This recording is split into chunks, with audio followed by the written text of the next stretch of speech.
right to Coach Ferentz. Coach? Thanks, Matt. So, first of all, just really proud of our football team. Played with a lot of heart and resolve out there, which is, really what the game's all about. And, it was a tough physical game, very competitive.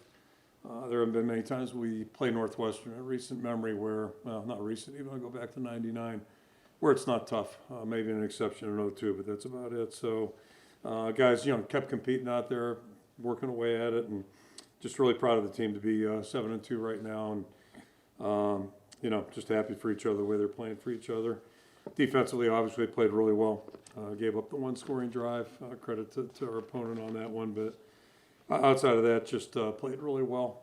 First half was tremendous. And to come up with a goal line stand was huge. And, our opponents did the same thing last week in their game against Maryland. That was a big part of that victory, too. So just really great job. Special teams a little spotty today. But, coming up the pump block, that was huge. And it's great complimentary football, getting a stop, getting the pump block, and then coming back, converting that to a touchdown. That's how we have to play. So that was big. And then, Torrey didn't have his greatest day of the year, but if we needed him there at the end, I'm confident he would have come back. Good players do that, and he's been one of our best players this year.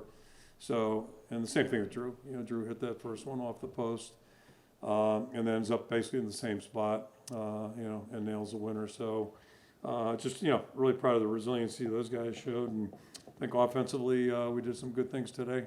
Not enough, and that's something we'll just keep working at. Had a couple injuries, unfortunately.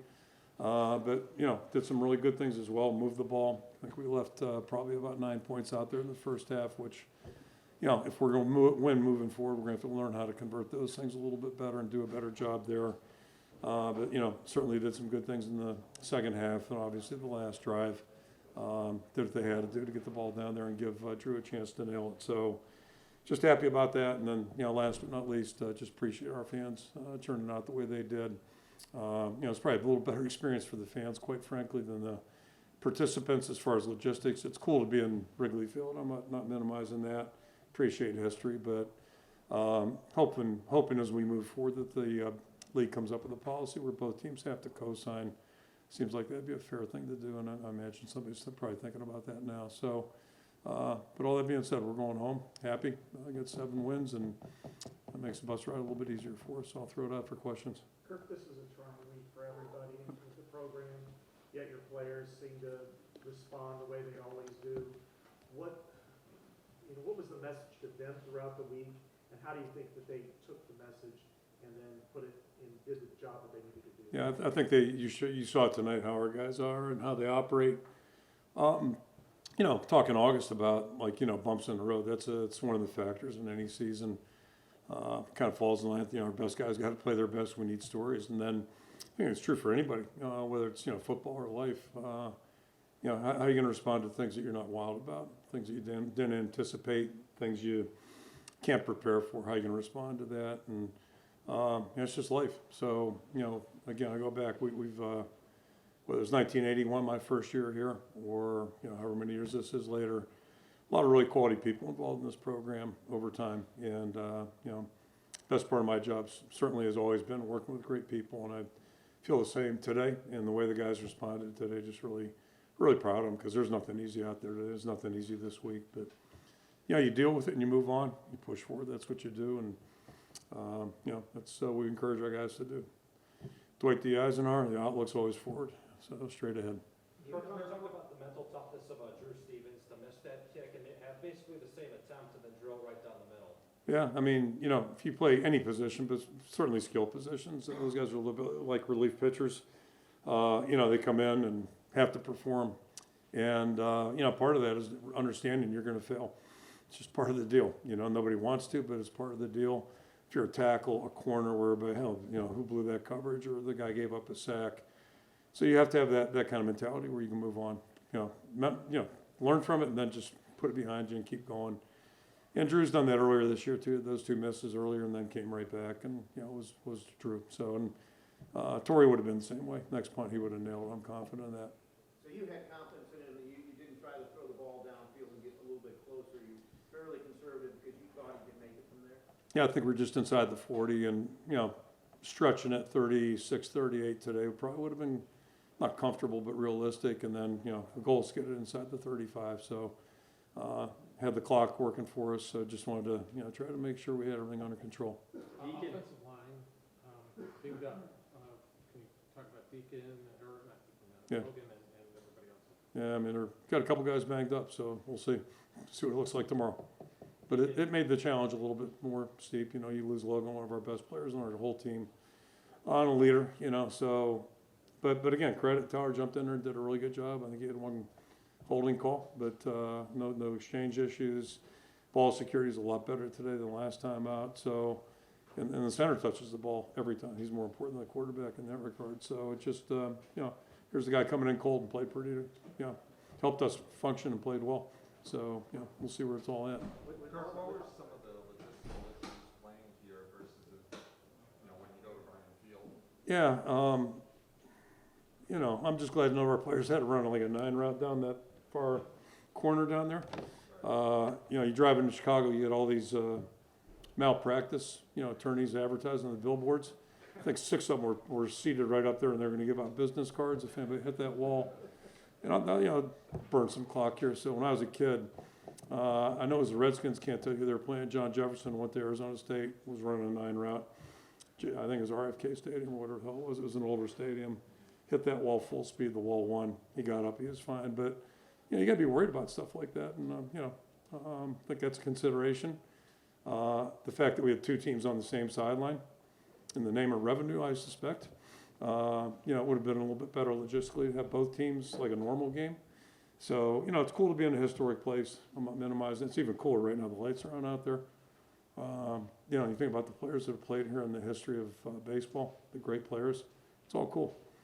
I'd rather buy a ticket though, So, but we survived. And then the last thing was the field condition down there, which I don't know if that impacted them on their goal line series. Certainly, it was impacting us, and the ball's right on top of that, sand pit or whatever it was. So, yeah, and it's just things like that. And I mean, you got to deal with that. And NFL stadiums were like that 20 years ago. A lot of bad fields. Since the end of the Minnesota game, there's been a lot of emotions, and you guys haven't even played a game. Like, was there any relief of just like getting back to being able to play a game, or do you just kind of feel like any normal? Oh yeah, I mean, you want to go out and at some point you want to get back out there and go. So, and you just never know how people are going to react to anything, right? I mean, we all know that in just real life. I'm not talking about sports. So certainly in sports, it could be a really good response. It could be the other way too. But you just like to bank on who you're working with and figure it's going to be okay. You got a receiver who made a big play. Yep. Punt blocker. Yep. A Stringa. Yep. It's game 9, and it looks like some guys are popping up. Yeah, I mean, part of the, how you respond to the bumps, next man stories. And, I just throw this, we got a lot of guys doing things out there that really don't have a real impressive resume in terms of college experience.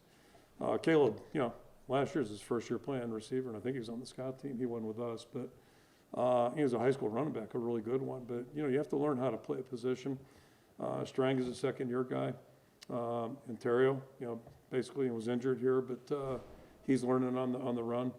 And I've been saying that about Deacon. Deacon hasn't played a hell of a lot of football, especially whatever league he played out there in 20 out there during the pandemic. So, the trade deadline in the NFL it's over. So I mean, it's just we play the guys that we got. And the thing I can tell you, all these guys are really working hard. So it's good to see their efforts get rewarded a little bit. And all those guys I just mentioned, there's other guys too.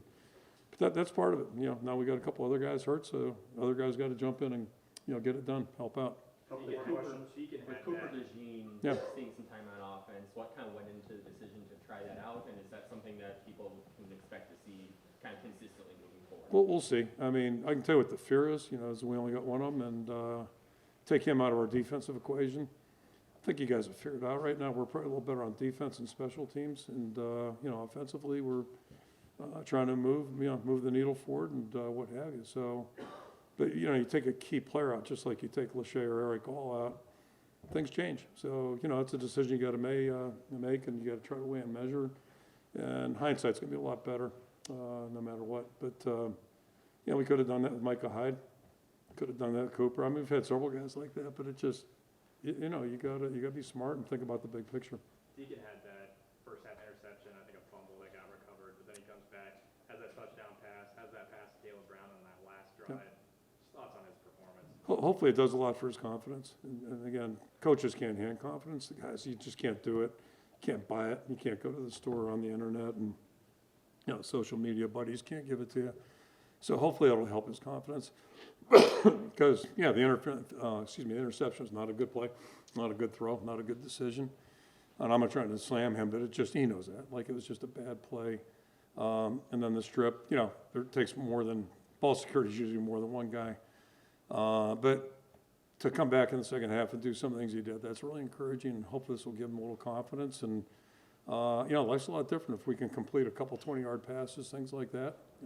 It just helps open things up a little bit. So, yeah, we've been chipping away day by day. There's no magic formula, no magic panacea, and just keep chipping away, and hopefully it starts to show a little bit out there in terms of performance. Yeah, Chip? Walk away today alone in first place in Big Ten West. Yeah. You realize there's 3 games left, but what does it mean to you in the program to be in that position, you know, in mid-November?